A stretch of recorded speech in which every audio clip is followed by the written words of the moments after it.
Kujifukiza au kupiga nyungu ni moja ya njia ambazo zinatumika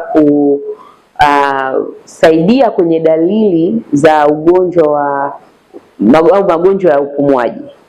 Na professionally ni kweli tuna recommend kujifukiza pale mtu anapopata magonjwa ya upumuaji ikiwemo mafua, kikohozi, koo kavu, au wale wagonjwa wenye kujirudia kwa mara kwa sinus problems, yani sinusitis, wagonjwa wenye upper respiratory tract infections za aina either ni viral au bacterial, tuna recommend kujifukiza kwa sababu hii ni njia moja ya kusaidia humidification, yani unyevu katika njia ya hewa.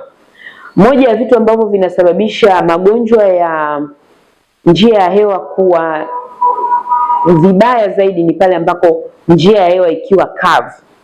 Ikiwa na ukavu wa aina yoyote, then ule ugonjwa unakuwa more severe. Kwa hiyo tuna recommend kujifukiza ili kuleta ule unyevu kwenye njia ya hewa na kusaidia kuclear wale organisms ambao wamesababisha infection, yani kuclear wale wadudu walioleta maambukizi. So 5 to 10 minutes ya kujifukiza, na sio kwamba ndio yale maji yanayotoka moja kwa moja jikoni ya moto, hapana. Tunachohitaji pale ni mvuke.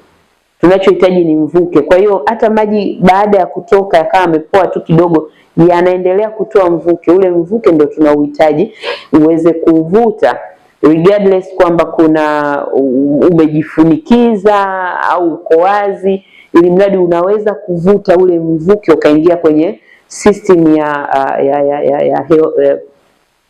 njia yako ya hewa, basi hicho ndio tunachokihitaji ili kupata matokeo.